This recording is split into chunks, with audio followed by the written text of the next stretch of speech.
Wow, this is cute. In a bustling souvenir shop, a man and a woman happily pick up items. My daughter and I, standing beside her, watch them with a chilly gaze. There was a clear difference in atmosphere between us and the two in front of us. The man engaged with the unknown woman over souvenirs in front of us is my daughter's husband, Richard. Richard, unaware that we were there, seems to be enjoying shopping with the woman, looking very intimate. Despite being in public, the two in front of us were talking closely, arms around each other. It was clear as day that my daughter was hurt by witnessing such a scene. The reality before us was so cruel that I wished to shield my daughter's eyes from it. A helpless anger bubbled up inside me, making my body tremble. The Richard who once treasured my daughter seemed nowhere to be found. From their conversation, it seemed they were choosing souvenirs for the family. My daughter gasped next to me as Richard took the woman's arm and touched her face. I glared at Richard over my shoulder. He must atone for toying with and betraying my daughter's feelings. Let's buy this for Mom. I approached Richard from behind upon hearing his words. Oh, for me?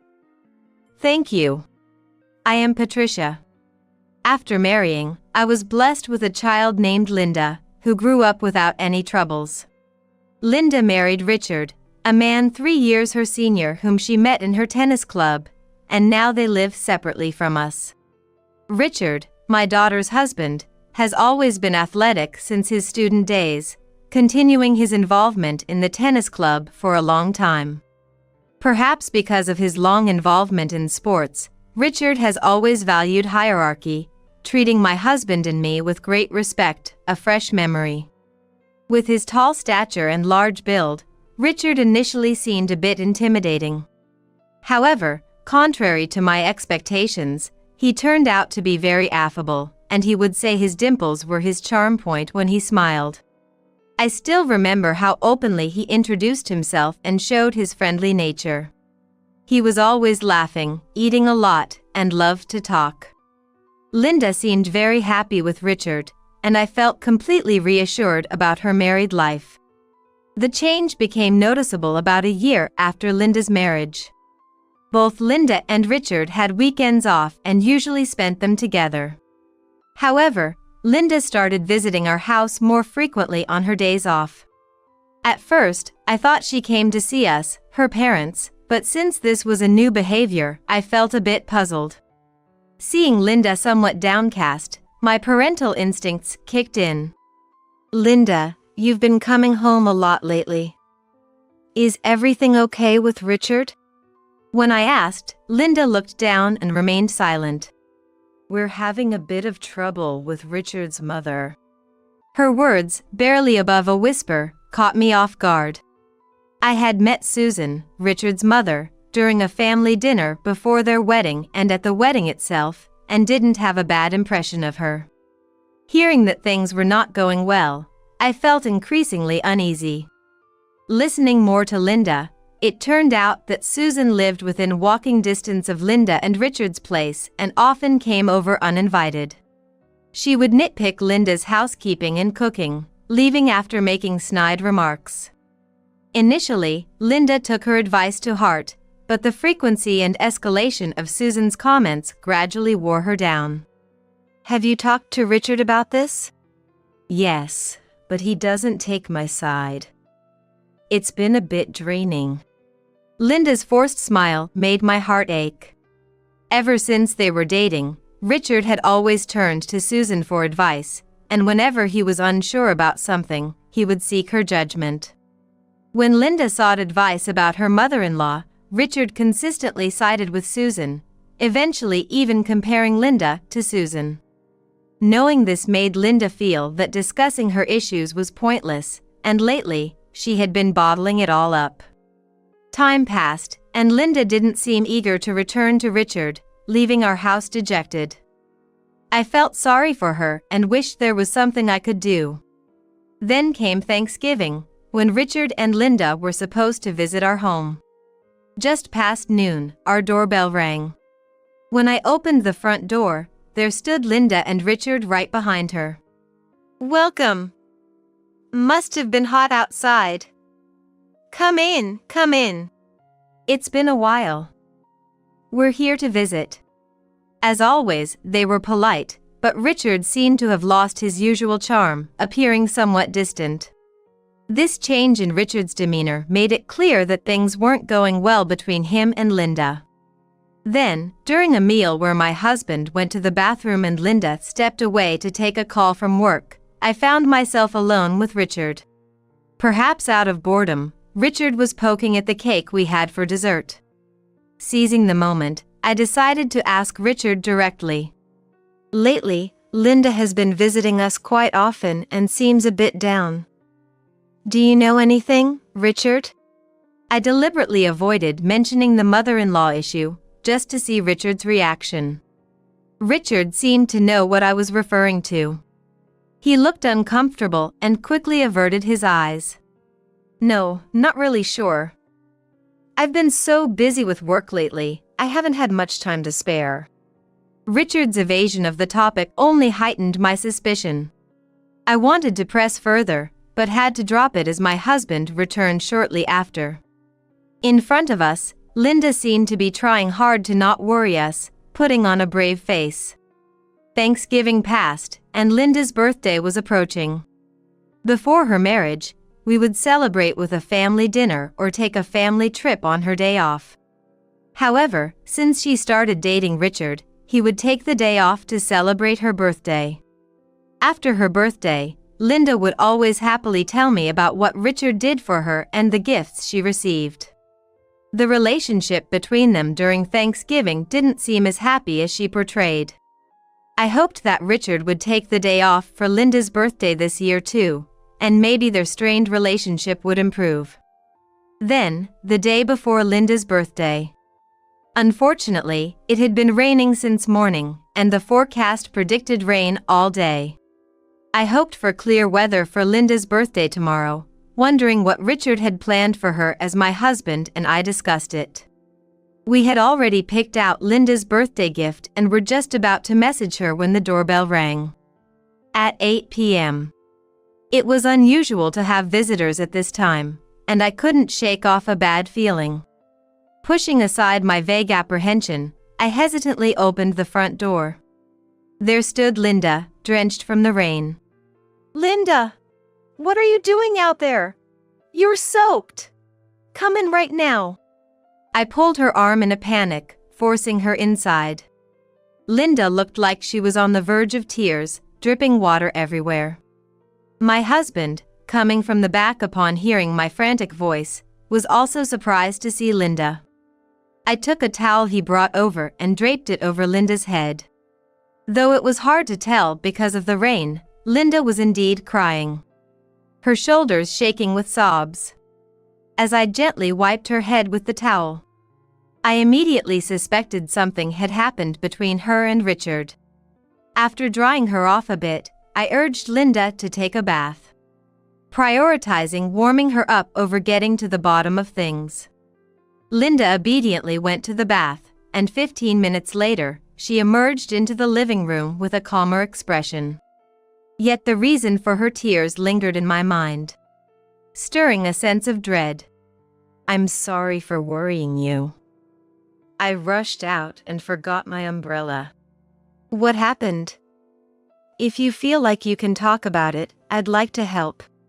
I offered her a warm cup of coffee, waiting for her to speak. Linda started to talk, albeit hesitantly. Before coming here today, she had asked Richard about their plans for tomorrow. Richard initially acted as if he didn't know what she was talking about. Feeling something was off, Linda casually mentioned her birthday, and Richard, as if just remembering, claimed he had work. Linda pressed him, dissatisfied. "I have important work. Don't bother me," he retorted sharply. Then Richard continued to pile on the sarcasm towards Linda, eventually declaring he had no intention of celebrating her birthday in the future. After years of celebrated birthdays forgotten, and the domineering attitude of Richard piling up stress, Linda reached her breaking point and left the house. Choking on her words yet managing to tell the story, Linda shared. She always cherished her birthdays, and until last year, it seemed Richard shared the sentiment. A few months ago, on Richard's birthday, Linda had taken a day off for a day trip they had gone on. She didn't expect a return gesture for celebrating, but wondered if there was a reason behind forgetting her birthday and his bullish behavior. It was something I couldn't figure out, no matter how much I thought about it. All I could do was to be there for my daughter in her sadness. After suggesting she rest for today, Linda drank the coffee I prepared and then went back to her room. The next morning, heading to the living room, I found Linda already eating breakfast bread. "Good morning, Linda." "Happy birthday." "Morning." "Yeah, thanks." Linda's eyes, devoid of energy and red, showed she hadn't slept well. I pondered whether to leave her be. But knowing Linda has always been the type to bottle things up when alone, I decided to take her out to a place she likes. "Hey Linda, how about we go grape picking, something you love?" "Grape picking? Really?" Before her marriage, birthdays often involved family trips to eat her favorite grapes. Hearing the name of her favorite, Linda's face brightened a bit. Relieved at her response, I nodded eagerly to her hesitant remark. "Of course. Come on, get ready." I had reserved the grape picking online the night before. Her positive reaction making me excited too. After getting ready, we set off for the venue. The orchard, chosen for its high ratings the previous day, was about a 30-minute drive from our home. Despite being a weekday, the popular spot was bustling. We quickly finished registration and moved to the grapevines. Sunlight filtered through the dense leaves, illuminating patches of ground in a memorable scene. The grapes hung heavily, glistening water droplets on the yellow muscats, translucent purple grapes, and ones nearly dark blue in color. The variety was stunning, and we marveled at the sparkling scene before us. Then, the fragrance of fresh fruit tickled our noses. I took a deep breath, savoring the fruity scent. Looking at Linda, she seemed to be doing the same, enjoying the crisp air. Relieved, I began selecting grapes to eat. Linda chose a rare variety. Her love for grapes evident in her knowledge of types and characteristics, delighted to find her preference. Picking a bunch, Linda tasted a grape. Instantly, she placed her hand on her cheek, eyes closed, savoring the flavor. "It's delicious. Freshly picked is really special, isn't it?" Seeing my daughter's joyous expression made me smile. After finishing hers, Linda helped choose grapes for me, lively explaining their features and tastes. Matching my preferences with the available grapes, I chose a muscat. Its distinctive aroma whetted my appetite. And I too savored the sweet fruit. "Yes, it's really delicious." Linda looked pleased at my words, then suggested we explore more. I happily agreed, and we continued our grape discovery. The orchard boasted a wide variety of grapes, prominently featured on their website as a strength. From small, common grapes to large, perfectly round ones, and even unusually long ones that made you wonder if they were indeed grapes. With many types not seen in supermarkets, Linda observed them with curiosity, tilting her head and changing angles. Watching her engrossed made me glad I brought her grape picking today. How much time had passed? I wondered, looking around to find Linda was gone. It seemed we had both become too engrossed and lost track of each other. Glancing around, I noticed Linda was quite far away, intently observing the grapes. She seemed unaware of our distance, looking up. It had been a while since we'd been grape picking, so I decided to wait a bit longer before calling out to her, wanting her to enjoy the day to the fullest. Then, I heard a couple, presumed to be nearby, making some noise. Listening to their conversation while observing the grapes, it appeared the man, being tall, had bumped his head on the grapes. That moment brought back an old memory of mine. It was before Linda and Richard's wedding, during a family dinner. The restaurant chosen by Linda and Richard had a low entrance, and Richard, being 6 feet 3 inches tall, had bumped his head on the entrance. Ah, man. Being tall can be such a hassle. I remembered Richard's pained reaction and Linda's worried yet laughing face, which made me smile. Then, hearing a familiar phrase, I turned around reflexively. Suddenly, I was so shocked I couldn't move. People bumped into me as I stood still, but I was too focused on the person ahead to care. There was Richard, seemingly enjoying grape picking with an unfamiliar woman. I thought I was mistaken, but the voice I had heard earlier sounded just like Richard's.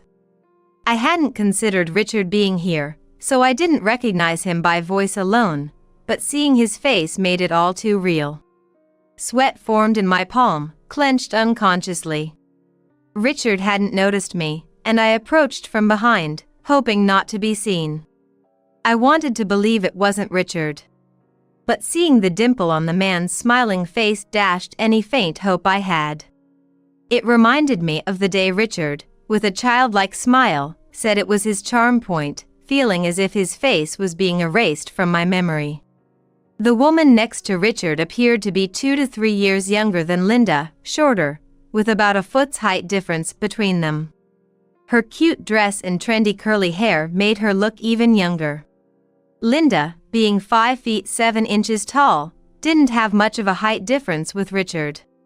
Preferring pants over skirts, unlike the woman beside Richard now. Before. I guess it's because we're not much different in height, but people often mistake us for siblings rather than a couple. Linda had said with a hint of sadness, making me feel even more uncomfortable with the two before me.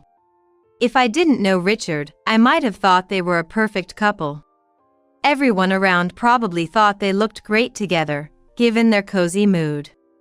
Richard and the woman were feeding each other and getting extremely close, not something you'd expect just friends to do. And, most importantly, Richard was supposed to have told Linda he was working yesterday.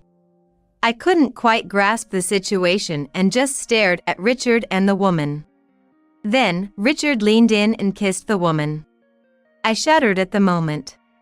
Anger welled up in me, seeing Richard spending time with another woman on a day he had canceled plans with Linda, claiming it was for her birthday. Looking back to where Linda had been, she was walking away, her back turned to me. I took out my mobile phone from my bag and captured a photo of Richard arm in arm with the woman. Holding the phone tightly after taking the photo, I glared at Richard from a distance, who was touching the woman more than necessary, and went back to looking for Linda. I was able to reunite with Linda shortly after. Seeing how genuinely happy and satisfied Linda looked, I hesitated to tell her about Richard. But I couldn't forgive Richard for betraying Linda with such a calm face. I couldn't just let it go. Linda, don't freak out, but I saw Richard just now. What? Richard? That's impossible. He's at work. Linda insisted it was a mistake, so I showed her the photo on my mobile phone. Linda, staring at the photo, probably wouldn't believe it until she saw it with her own eyes. It was painful to show her the photo, knowing it would hurt her, but it seemed the only way to make her face reality. With resolve, I turned the phone to show Linda the photo of Richard and the woman. Her eyes widened, and soon tears began to well up in her large eyes. No! This can't be! Why?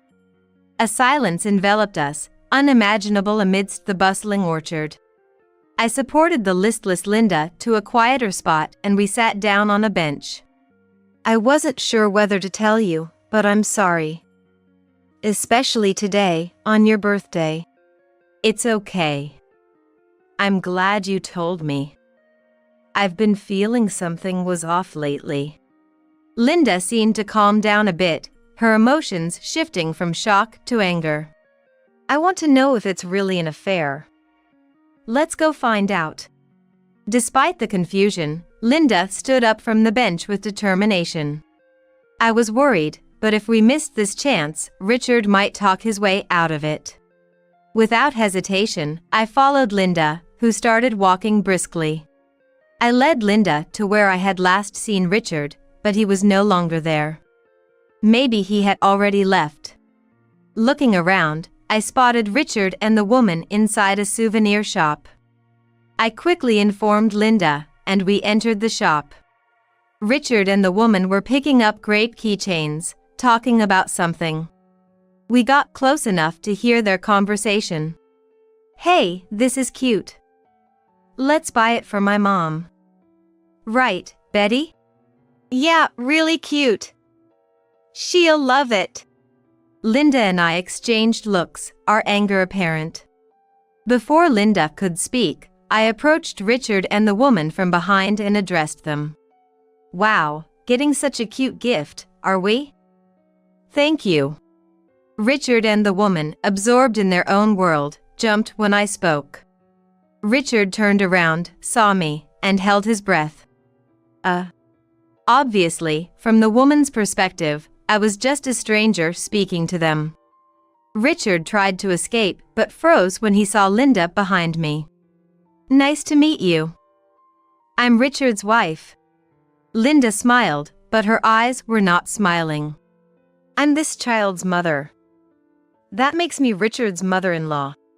At this, the woman looked up at Richard in disbelief. What do you mean? It seemed the woman had no idea Richard was married. Richard, visibly shaken, didn't try to explain anything. "What is your relationship with Richard?" I'm in a relationship with him. We even promised to get married. The woman explained that she and Richard had met online and developed their relationship from there. She mentioned that Richard never talked about marriage, nor did he wear a ring or do anything to suggest he was married. Both Linda and I were speechless, hearing the woman speak in a low voice. The idea that Richard was engaged to another woman while hiding his marriage was shocking. I've even introduced him to my parents. We're engaged, you know? What are you thinking? Robert, I won't forgive this. I'll sue you.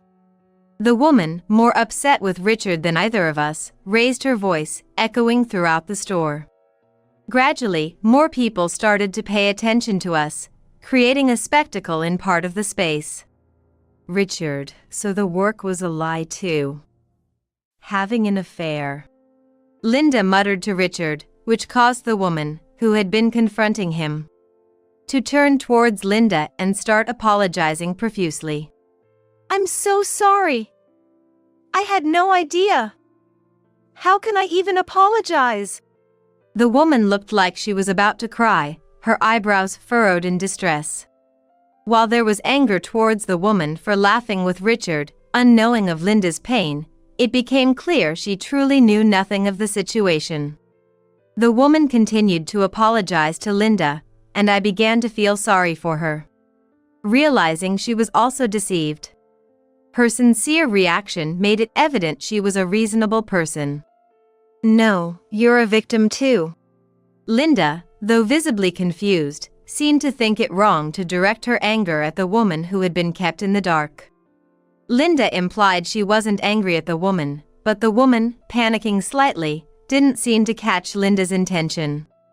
With a wife and all, I've done something terrible. Is this an affair? Should I pay some kind of compensation? The woman knew an affair was wrong, but was unsure of what to do next. Trying to make amends, she even brought up the topic of money. Surprised by the turn of the conversation, Linda gently placed her hand on the woman's. Please, calm down. No money is needed. The woman seemed to relax a bit at Linda's kindness. Then, Linda, overwhelmed with emotion, turned to Richard and spoke without mercy. Richard, I can't deal with you anymore, and of course, I'll be asking for compensation. The woman, appearing remorseful, bowed slightly to Linda, realizing all the fault lay with Richard. She began to confront Richard again, glaring at him intensely. As the woman pressed him, Richard panicked and grabbed her hand. Hey, I was planning to divorce. That means we can get married. The moment Richard blurted this out, the woman forcefully shook off his hand. Married? You must be joking. It's definitely off. How could you deceive me this long?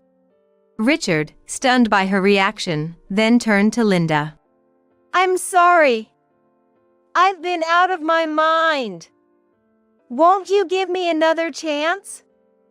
Please, Linda. Richard reached out to Linda with a desperate look. Then, a sharp sound echoed around. Linda had slapped Richard's hand away.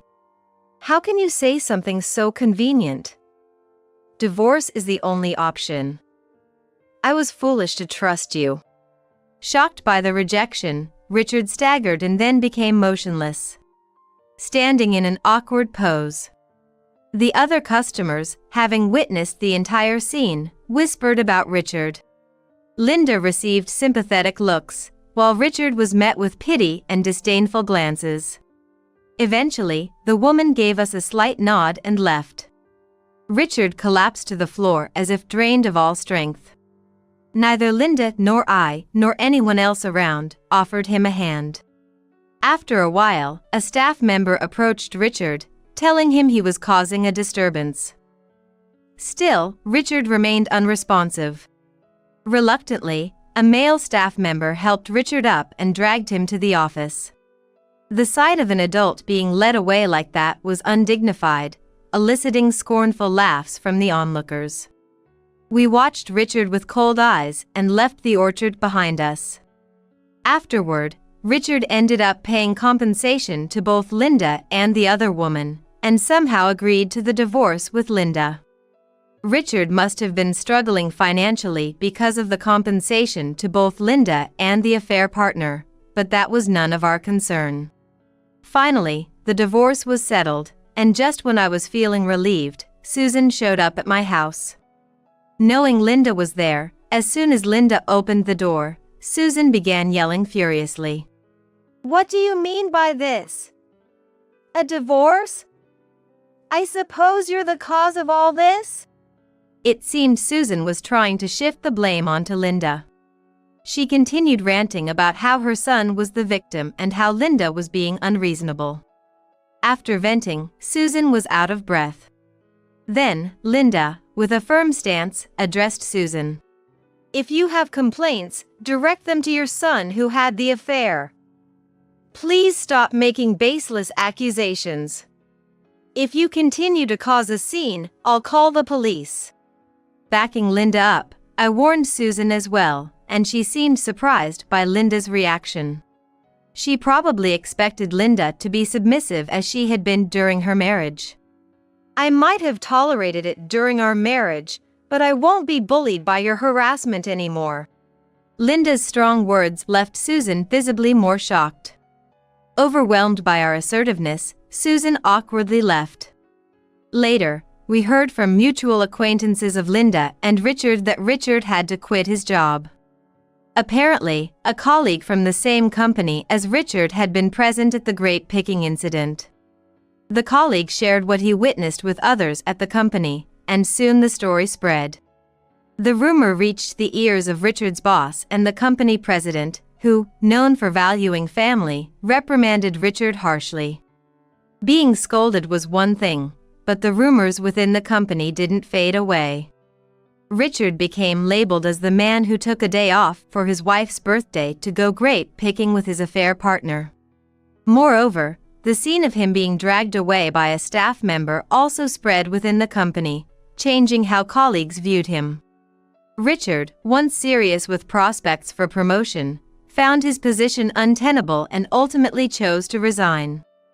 According to mutual acquaintances, after Richard resigned, he and his mother faced financial difficulties, sold their house, and lived on welfare.